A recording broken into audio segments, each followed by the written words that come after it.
ఓం శ్రీ గురుభ్యో నమః. ఓం శ్రీ మాత్రే నమః. ఈటీవీ ప్రేక్షకులకి నమస్కారం. శుభమస్తు కార్యక్రమానికి స్వాగతం.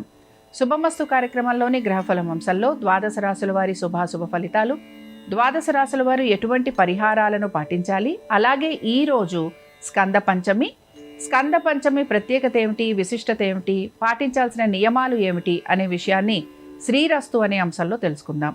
ఇక నేటి పంచాంగం వివరాలు. స్వస్తి శ్రీ చాంద్రమాన శ్రీ పరాభవనామ సంవత్సరం, దక్షిణాయనం, గ్రీష్మ ఋతువు, ఆషాఢ మాసం. ఈ రోజు తిథి ఆషాఢ శుద్ధ చవితి, ఉదయం 8:38 వరకు. తదుపరి పంచమీ తిథి ప్రారంభం. నక్షత్రం పుబ్బ, రాత్రి 10:41 వరకు. రాహుకాలం ఉదయం 9 గంటల నుంచి 10:30 వరకు. నేటి ఆషాఢ శుద్ధ పంచమినే స్కంద పంచమి అని అంటారు. ఇక నేటి గ్రహస్థితులు ఏ విధంగా ఉన్నాయో పరిశీలిద్దాం. కుజుడు వృషభంలో సంచారము, బుధుడు వక్రగతిలో మిథునంలోను, రవి గురువులు కర్కాటకంలోను, చంద్ర శుక్ర కేతువులు సింహంలోను, రాహువు కుంభంలోను, శని మీనరాశిలోనూ సంచరిస్తున్నారు. ఈ గ్రహస్థితి ఆధారంగా ద్వాదశ రాశుల వారి ఫలితాలు ఏ విధంగా ఉన్నాయో పరిశీలిద్దాం. ముందుగా మేషరాశి.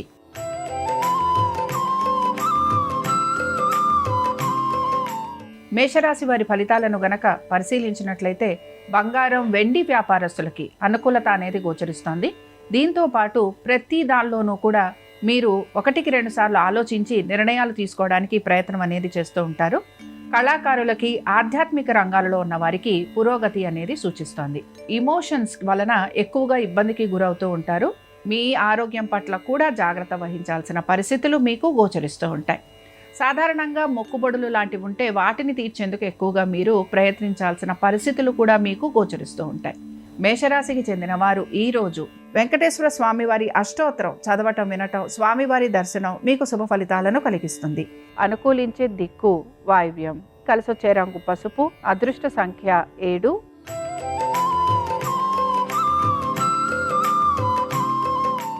వృషభ రాశి వారి ఫలితాలను గనక పరిశీలించినట్లయితే అనేక రకాలుగా చికాకులు అనేవి మీకు ఎదురవుతూ ఉంటాయి. అలాగే మీరు ప్రతి పనిలోనూ కూడా వాయిదా అనేది కోరుతూ ఉంటారు. రాజకీయ వ్యవహారాలు ఏవైతే ఉన్నాయో వీటిల్లో కూడా మీకు సమస్యలు అనేవి కలుగుతూ ఉంటాయి. వ్యవసాయదారులకి మాత్రం అనేక విషయాలుగా మార్పులు అనేవి గోచరిస్తున్నాయి. కోర్టు వ్యవహారాలు లేదా మీరు రాజీ పడేందుకు మీ స్నేహితులతోటి, బంధువులతోటి రాజీ పడేందుకు ఎక్కువగా మీరు ప్రయత్నం అనేది చేస్తూ ఉంటారు. మాట పట్టింపులు లాంటివి వస్తూ ఉంటాయి గనక వీటికి దూరంగా ఉండటానికి ప్రయత్నించాలి. ఇక వృషభ రాశికి చెందిన వారు ఈరోజు విష్ణు అష్టోత్తరం చదవటం, వినటం, స్వామివారి దర్శనం మీకు శుభ ఫలితాలను కలిగిస్తుంది. అనుకూలించే దిక్కు ఆగ్నేయం, కలిసొచ్చే రంగు ఎరుపు, అదృష్ట సంఖ్య 2.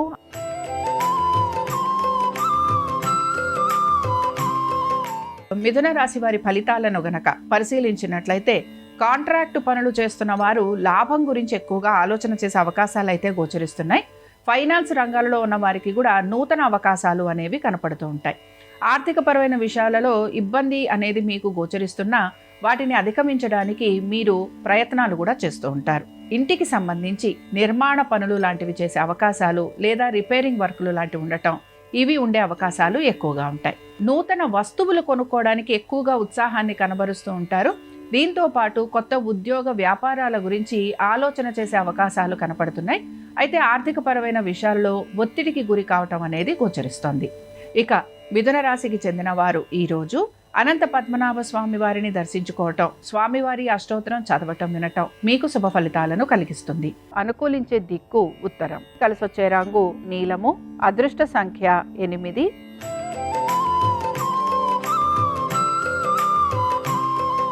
కర్కాటక రాశి వారి ఫలితాలను గనక పరిశీలించినట్లయితే రుణాలు తీర్చుకోవడం కోసం లేదా రుణ విముక్తి గురించి ఎక్కువగా ఆలోచన చేసే అవకాశాలు అయితే గోచరిస్తున్నాయి. దీంతో పాటుగా ఉద్యోగస్తులకి అనేక విషయాల్లో ఆటంకాలు లాంటివి కూడా కలుగుతూ ఉంటాయి.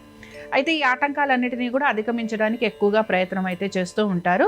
ఆరోగ్యం గురించి కొంచెం జాగ్రత్త వహించాలి. తల్లిదండ్రులతోటి సత్సంబంధాలు లేదా వారితోటి ఏమైనా ఇబ్బందులు ఉంటే వాటిని అధిగమించడానికి మీరు ప్రయత్నం అనేది చేయాలి.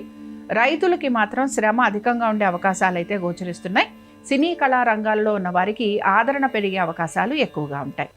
ఇక కర్కాటక రాశికి చెందిన యువత, వీరికి మాత్రం భాగస్వామ్యులతోటి అంటే వ్యాపారం చేస్తున్న వారు లేకపోతే కొత్తగా ఉద్యోగం చేస్తున్న వారికి వీరికి ఆర్థికపరమైన విషయాలలో ఎక్కువగా ఇబ్బంది అనేది కనపడుతోంది. ఇమోషన్స్కి ఎక్కువగా లోనయ్యే అవకాశాలు కనపడుతున్నాయి. ప్రతి విషయంలోనూ కూడా వీరి మాట చెల్లుబాటు కావాలనే ఆలోచన వీరిలో ఎక్కువగా కనపడుతూ ఉంటుంది. కర్కాటక రాశికి చెందిన వారు ఈరోజు సంకటనాశన విష్ణు స్తోత్రం చదవటం వినటం, స్వామివారి దర్శనం వీరికి శుభ ఫలితాలను కలిగిస్తుంది. అనుకూలించే దిక్కు ఈశాన్యం, కలిసొచ్చే రంగు తెలుపు, అదృష్ట సంఖ్య 5.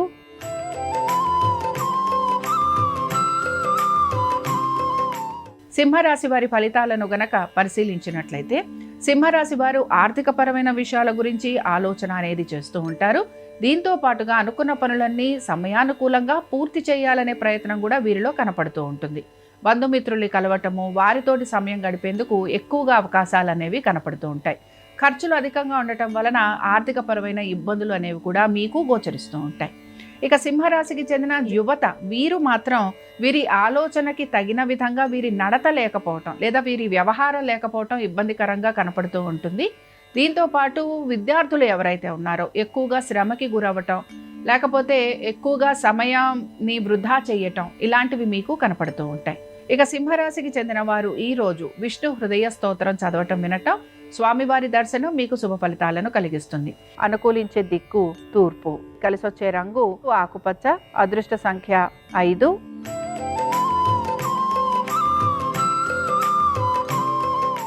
కన్యా రాశి వారి ఫలితాలను గనక పరిశీలించినట్లయితే వస్త్ర వ్యాపారస్తులకి శ్రమ అధికంగా ఉంటుంది, పోటీ అధికంగా ఉంటుంది. దీని వలన ఎక్కువగా మీరు ఇబ్బందికి అయితే గురవుతూ ఉంటారు.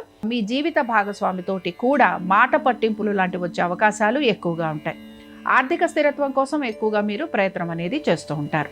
కన్యా రాశికి చెందిన యువత వీరు మాత్రం విద్యార్థులు ఎవరైతే ఉన్నారో అనేక విషయాలపైన దృష్టి పెట్టడం వలన శ్రద్ధాశక్తులు అనేవి వీరి యొక్క విద్య గురించి తక్కువగా కనపడుతూ ఉంటుంది.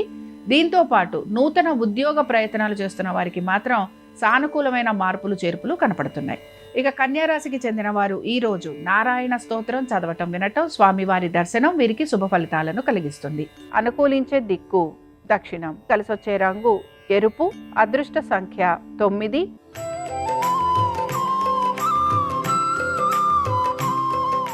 తులారాశి వారి ఫలితాలను గనక పరిశీలించినట్లయితే తులారాశి వారికి మాత్రం శ్రమ, దీంతో పాటుగా ఆరోగ్యము వీటిపైన ఎక్కువగా ఆలోచన అనేది కనపడుతూ ఉంటుంది.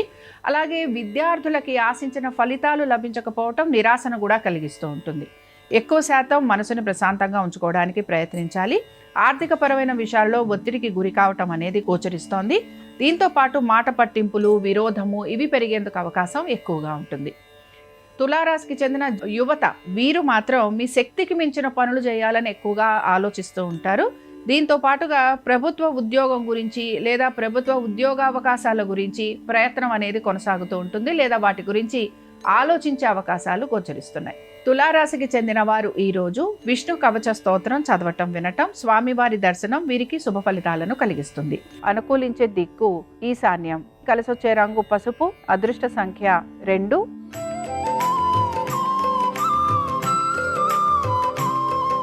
వృశ్చిక రాశి వారి ఫలితాలను గనక పరిశీలించినట్లయితే నూతన కార్యక్రమాల గురించి ఆలోచిస్తారు. అలాగే అవి మొదలు పెట్టేందుకు కూడా మీరు ప్రయత్నం అనేది చేస్తూ ఉంటారు. ప్రైవేటు ఉద్యోగస్తులకి రాబడి పెరగటంతో పాటుగా గుర్తింపు కూడా పెరిగే అవకాశాలు అయితే గోచరిస్తున్నాయి. మీ పాత బకాయిలు, రుణాలు ఇలాంటివి తీర్చడానికి మీరు ఎక్కువగా శ్రమకి గురవుతూ ఉంటారు.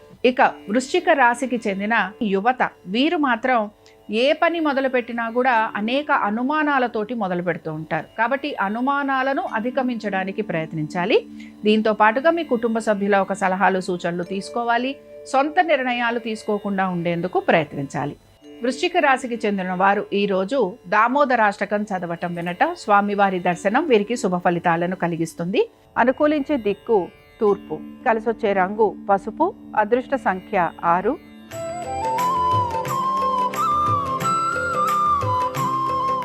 ధనురాశి వారి ఫలితాలను గనక పరిశీలించినట్లయితే ధనురాశి వారు భాగస్వాములతోటి లేదా మీ యొక్క జీవిత భాగస్వామితోటి ఆర్థికపరమైన విషయాలలో అధిక ఒత్తిడికి అయితే గురవుతూ ఉంటారు.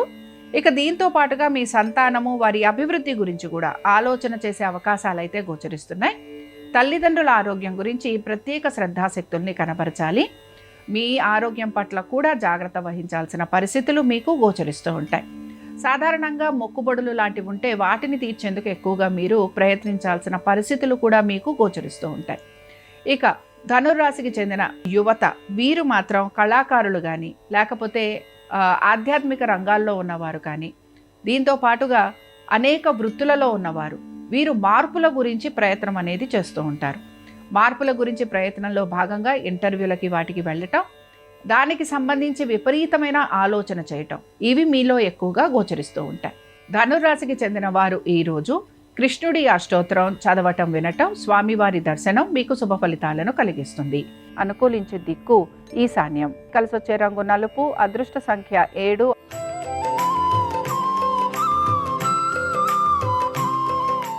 మకర రాశి వారి ఫలితాలను గనక పరిశీలించినట్లయితే వైద్య వృత్తిలోని వారికి గౌరవాభిమానాలు పెరుగుతాయి. అలాగే జీతభత్యాలు కూడా పెరిగే అవకాశం అయితే గోచరిస్తోంది. కోర్టు వ్యవహారాలు ఏవైతే ఉన్నాయో వీటిల్లో రాజీ ప్రయత్నాలు అనేవి ఎక్కువగా కొనసాగుతూ ఉంటాయి.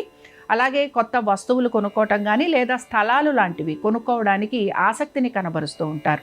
మకర రాశికి చెందిన యువత వీరు మాత్రం వీరు చేసిన ప్రతి పనికి కూడా వీరికి గౌరవ మర్యాదలు కలగాలని, పేరు ప్రతిష్టలు పెరగాలని ఆ విధంగా మీరు పనిచేసే అవకాశాలు అయితే కనపడుతున్నాయి. ఆర్థిక పరమైన విషయాలలో ఒత్తిడికి గురవుతూ ఉంటారు, కానీ దాన్ని అధిగమించడానికి కూడా ప్రయత్నం అనేది చేస్తూ ఉంటారు. నూతన వ్యాపారాలు పెట్టాలని లేదా భాగస్వామ్యంలోకి వెళ్ళాలనే ప్రయత్నం మీలో ఎక్కువగా కనపడుతూ ఉంటుంది. మకర రాశికి చెందిన వారు ఈరోజు హయగ్రీవ స్తోత్రం చదవటం వినటం, స్వామివారి దర్శనం వీరికి శుభ ఫలితాలను కలిగిస్తుంది. అనుకూలించే దిక్కు తూర్పు. కలిసొచ్చే రంగు పసుపు. అదృష్ట సంఖ్య 8.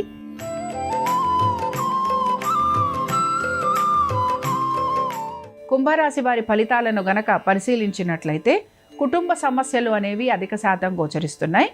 వాహనాలు నడుపుతున్నప్పుడు జాగ్రత్త వహించాలి. కోపావేశాలను నిగ్రహించుకోవాలి.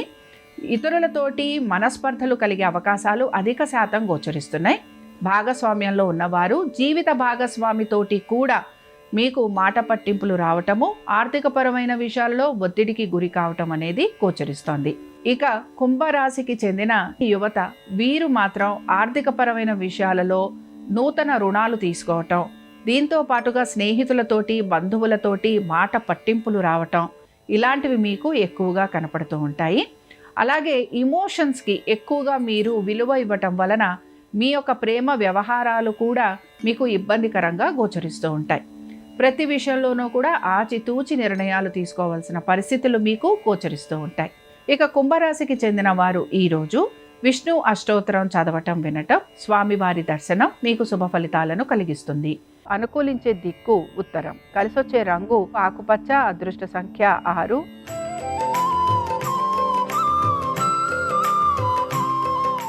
మీనరాశి వారి ఫలితాలను గనక పరిశీలించినట్లయితే మీనరాశికి చెందిన వారు రైతులు ఎవరైతే ఉన్నారో వీరు అధిక శ్రమకి మాత్రం గురవుతూ ఉంటారు.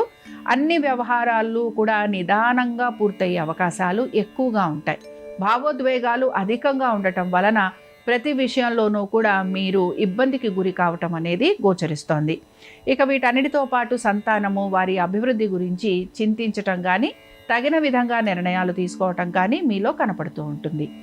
ఇక మీనరాశికి చెందిన యువత వీరు వాహనాలు నడుపుతున్నప్పుడు జాగ్రత్త వహించాలి. కుటుంబ సభ్యుల ఒక సంరక్షణ బాధ్యతలను తీసుకోవటానికి మీరు ఎక్కువగా మక్కువ అనేది చూపిస్తూ ఉంటారు. ఖర్చులు అధికంగా ఉండే అవకాశాలు అయితే కనపడుతున్నాయి. ప్రయాణాలు లాంటివి చేయడానికి ఎక్కువగా మీరు ఉత్సాహాన్ని కనబరుస్తూ ఉంటారు.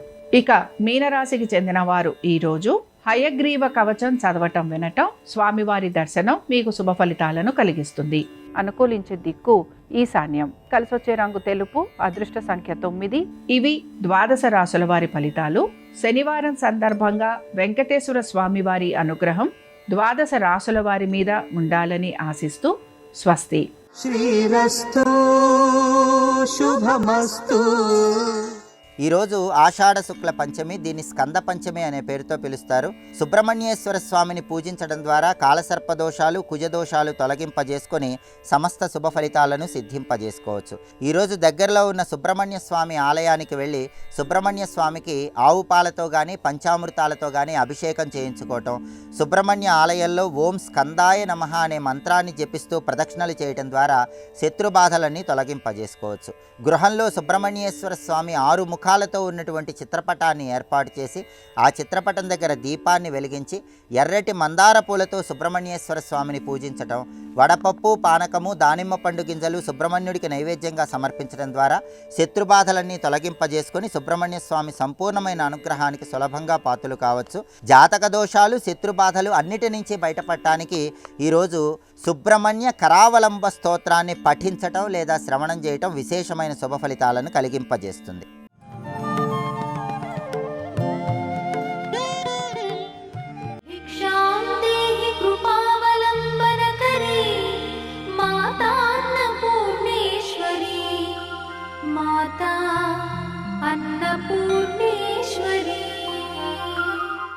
ధర్మాన్ని పట్టుకున్న వాడికి కష్టం రావచ్చు, రాకుండా ఉండదు.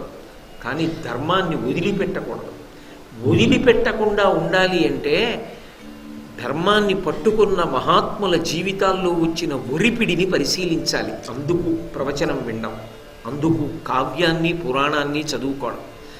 రాముడి జీవితంలోనే చూడండి, అంత ధర్మానికి కట్టుబడ్డాడు, అంత జాగ్రత్తగా ప్రవర్తించాడు, అయినా కష్టం రాకుండా పోయిందా?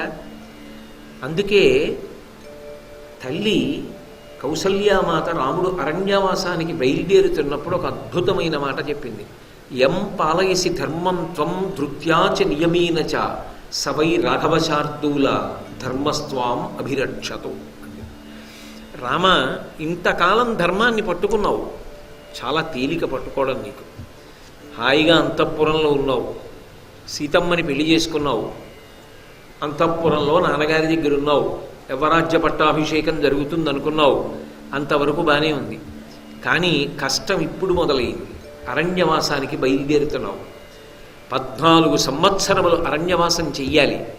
అరణ్యవాసానికి వెళ్ళినప్పుడు అయ్యో నాకు రాజ్యం పోయిందే, నాకు భోగం పోయిందే, నేను ఈ నెటిని వదిలిపెట్టి అరణ్యాల్లో తిరుగుతున్నానే, కైకమ్మ కోరితే అనవసరంగా ఒప్పుకున్నానే, నేను ధర్మాన్ని పట్టుకుని ఏం సాధించానన్న ప్రశ్న నీలో బయలుదేరుతుంది. అప్పుడే తట్టుకు నిలబడగలగాలి ధర్మం మీద. ఇన్నాళ్ళు ఏ ధర్మాన్ని నమ్మావో ధృత్యాచ నియమేనచ, అదే ధైర్యంతో అదే నమ్మకంతో ధర్మాన్ని విడవకుండా పట్టుకోరామా, అప్పుడు గొప్ప. అలా నువ్వు పట్టుకోవడానికి కావలసిన శక్తి నీకు కలుగుగాక. ధృత్యాచ నియమైనచ సవై రాఘవశార్దూల ధర్మస్వాం అభిరక్షతు. ఏ ధర్మాన్ని నువ్వు పూనికతో పట్టుకుంటావో ఆ ధర్మము నిన్ను కాపాడుగాక. పతాక స్థాయిలో వచ్చింది కష్టం. ఇప్పుడు సీతాపహరణం జరిగినప్పుడు గోదావరిని అడిగాడు, వన్యమృగాలను అడిగాడు, చెట్లను అడిగాడు, అరణ్యాన్ని అడిగాడు, ఎంతమందినో అడిగాడు, ఒక్కళ్ళు జవాబు చెప్పాల. చెప్పకపోవడానికి కేవలం రావణాసురుడి మీద ఉన్న భయం చేత చెప్పాల. అప్పుడు రాముడు ఒక మాట అన్నాడు, నన్ను చేతకాని వాడు అనుకుంటోంది లోకం, నేను ధర్మాన్ని పట్టుకున్నాను కాబట్టి వీళ్ళు ఇలా అనుకుంటున్నారు. నేనే ధర్మం అన్న 2 అక్షరాలు ఒక్కసారి పక్కన పెట్టేస్తే పలకని మీతో కలిపి అసలు ఈ 3 లోకములలో ఇక బ్రతకడానికి ప్రాణి ఉండదు. దేవతలతో కలిపి నిగ్రహిస్తున్నా అడ్డు రాగలిగిన వాడెవడో వచ్చి నిలబడవచ్చు. ఆయన పరాక్రమం అటువంటిది. ఆయనే బాణప్రయోగం చేస్తే ఆయన ముందు నిలబడగలిగిన వాడెవరు? అందుకని ఒక మాట అన్నాడు లక్ష్మణస్వామి వంక తిరిగి, యథాజర యథామృత్యు. మనిషి వృద్ధాప్యాన్ని తప్పించుకోలేడు. ఎంత జాగ్రత్తగా ఉంటే మాత్రం వృద్ధాప్యం రాకుండా ఉంటుందా? సంధిబంధములు సడలిపోకుండా ఉంటాయా? వచ్చేస్తుంది వృద్ధాప్యం. కాబట్టి యథామృత్యు, మృత్యువు ఎక్కడ దాక్కుంటే తప్పుకుంటుంది, ఎక్కడ ఉన్నా మృత్యు వచ్చి పట్టుకుంటుంది. అలా నిత్యం న ప్రతిహన్యంతే, ఎలా జనులు తప్పించుకోలేరో అలా లక్ష్మణ ఇవాళ నా బాణముల నుంచి ఎవరూ తప్పుకోలేరు. ఇవాళ బాణప్రయోగం చేసి సీతాపహరణం చేసింది ఎవరు అంటే చెప్పలేదు కాబట్టి పడగొట్టేస్తున్నానని బాణప్రయోగం చేయడానికి సిద్ధపడ్డాడు. గభాల లక్ష్మణస్వామి రాముడి వంక చూసి ఆయన పాదాల మీద పడి ఒక మాట అన్నాడు, అన్నయ్య అసలు లోకంలో చంద్రే లక్ష్మి, అలాగే